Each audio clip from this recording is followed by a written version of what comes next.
We are live. And I'm eating a banana. There you go. Oh, damn! I didn't, button banana. Bananas are great, Bananas are good carbohydrates. They are. They are. I love a Energy banana boost. with now I would say coffee. It is my decaf coffee, but here we go. Yeah, right. So we're live. So it's EuroScrum. It's Sam Thomas. Let me press the button over here, which does this and does another thing, and then we see our members. Woo! And Thomas, how are things with you? I'm fine, thank you. I pushed out latest code to production. I'm very frustrated with Travis because I did this small pull request yesterday, updating those route banner links as we spoke. I added a few tests. It wasn't. It was a minimal pull request, but it took me almost 13 or 14 hours to push it out all the way to production. Oh, I see. Right. Yes. Yeah, so I had to restart every Travis run like 2 or 3 times. Yes. Frustrating. But now it's up there. Right, and now I'm under the gun. Oh no. Gosh. Right. Yes. Okay. Yes. And that one at least. Okay. So my work is clearly cut out for me. Okay. Good show. Yeah, this is what you asked for, brother. It is. I know. It's entirely on me. No. And thank you for being cruel to be kind. I appreciate it. Apart from that, I've been working with Yarrow on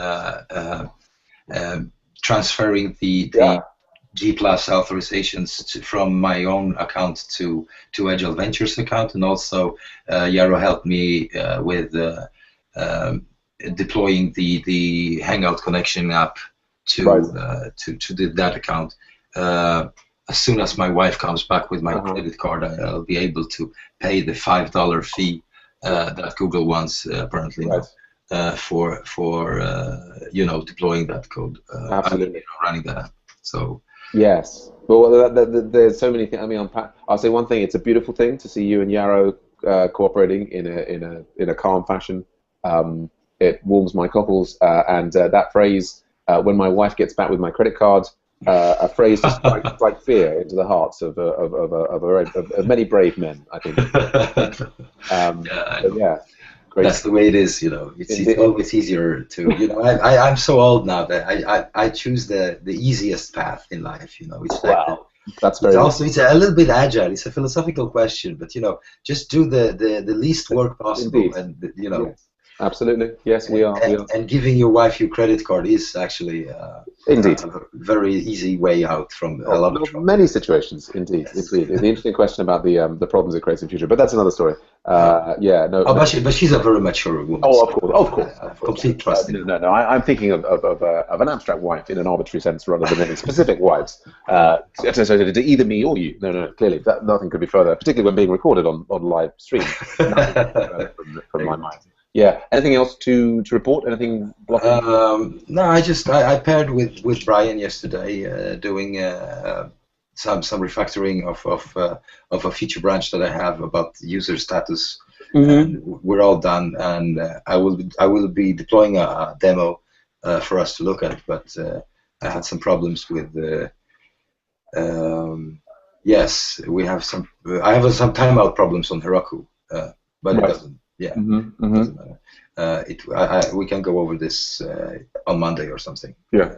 Okay.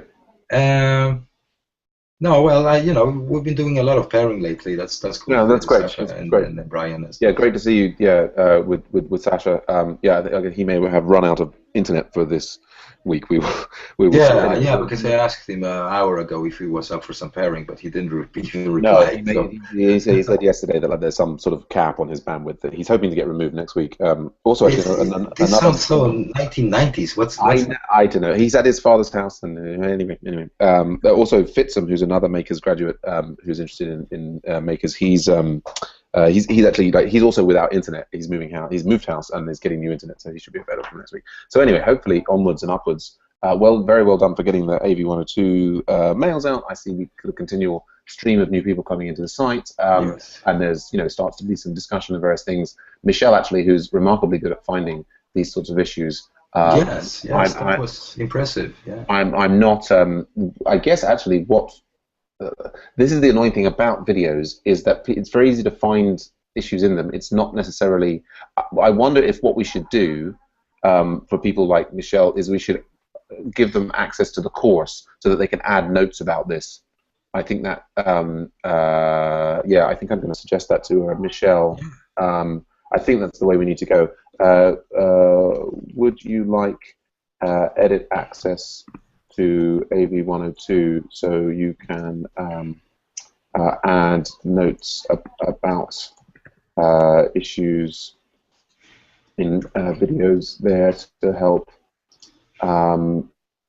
make all students aware of these issues? I see also Sasha is with us. Sasha, I guess the bandwidth cap has not completely stymied you today. Not yet. I'm not sure exactly when it's going to kick in. But, okay, but yeah, but anyway, so yeah. Well, let's be quick. How are things with you? They're good. Excellent. That's a great summary. So, is there anything blocking you apart from lack of internet? I don't think so. No, and are you free for pairing now? Yes, I've just got a message from Thomas actually. Thomas is here. I just changed my avatar. Oh, I see. Yes. I was confused too. I thought it was a new person as well. But anyway, but it sounds like so. I didn't ask you, Thomas. Are you free for pairing now? I guess you probably are. And sounds like often it's from. Kind of. Yes. Yeah. Okay. Well, I guess I'll let you two. Well, I guess what we'll do, we'll just do me, and we'll let you two get to it. Particularly since Sasha's bandwidth is maybe constrained. I will quickly. What will my report is? Yes, it looks like I should be able to get a key card today, so I should be able to switch taking the EuroScrum next week. Agile Ventures retrospective at 7 p.m. UTC tonight, continuing to do a sort of high-level overview with local support. Cucumber things, refactoring. I found a nice article on refactoring Cucumber steps, which I think is pretty good. And yeah, I mean, how actually, I'm just on website 1. I guess have you got a similar balance of acceptance as aspect for unit testing as we have in local support? Is that about the size of? Can you repeat that? Oh, I was just asking about your balance of how much you're using Cucumber and how much you're using RSpec in website 1.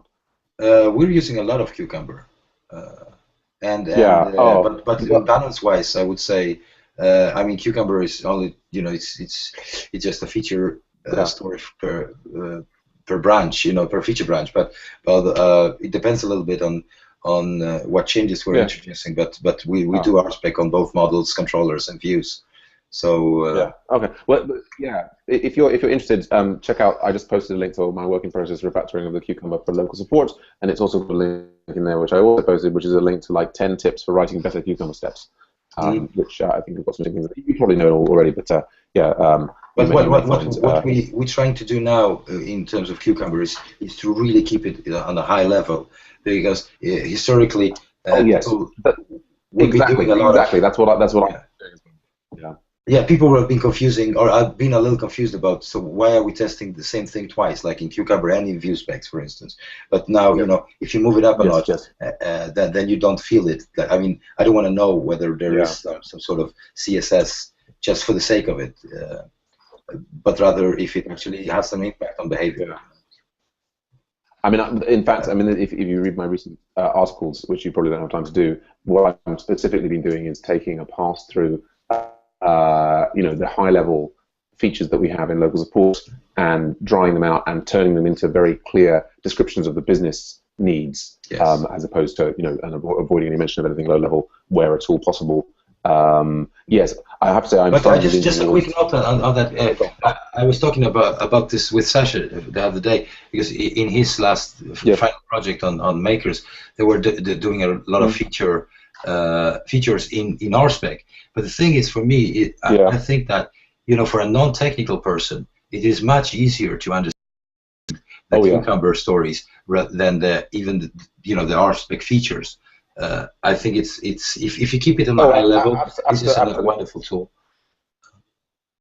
Yeah, I think it is. I think that, and we have the same thing here actually in our internal Makers projects, and I've been doing both RSpec and I've been doing them side by side. I think the interesting thing is that for relatively simple systems, in some cases the RSpec ends up being simpler, and you avoid having this the division here that we've seen between having details in the step files and the high level things here. I think there is a danger with Cucumber steps in exactly the same way there's a danger with methods in any programming language, in that what you choose to title the method can be completely different from what's happening under the hood. And so what you have to be very careful of in any case, anytime that you're writing a step or anytime you're writing a method, you have to be very, very careful about the match or mismatch that there is between and what it's actually doing. And I think that's why a lot of people get upset about Cucumber, is they find a lot of situations where the description of what's happening at the totally crazy underneath, and that is a bad thing, and that's a code quality thing that has to be addressed in order to use Cucumber effectively. But I think, like for me as a project manager of local support, the process of me you can sort of do that in RSpec by pulling out certain sort of methods and so on, but there's still an overhead of like dealing with like all of the underscores between all of the words in the process of trying to force, even if it's you as a technical user, trying to force yourself up to the level where you're thinking in terms of the business logic. I think that the Cucumber is a very valuable tool. So, yes. And we also always have to bear in mind that this should be readable by people that doesn't understand technical things. This is yes, indeed, and it's kind of hard. And I would also.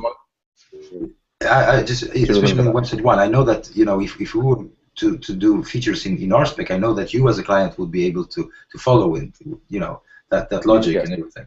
But we try to mimic another a project where perhaps the client isn't as technical as you are, and that's why I think indeed, which is I think one of the interesting of local support. Although the interesting thing is we don't spend so much time showing these scenarios as yet to the non-technical client in local support. But I think perhaps you should.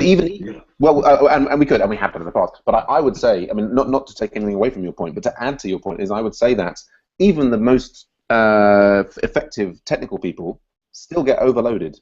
I think it's important, even if your client is technical and everyone on the project is technical and it's all whatsoever, I think forcing you to move a level above RSpec and think purely in terms of the business logic is a very valuable additional perspective. Now, you don't have to use Cucumber to do that. You can do that in other things. But I think Cucumber is it's not necessarily the right tool for every group of people, but it's just to allow yourself as a technical user to step back from the code and start and see it at that high level. Very good. Anyway, I think we're out of time. I will get on and have fun pairing, guys.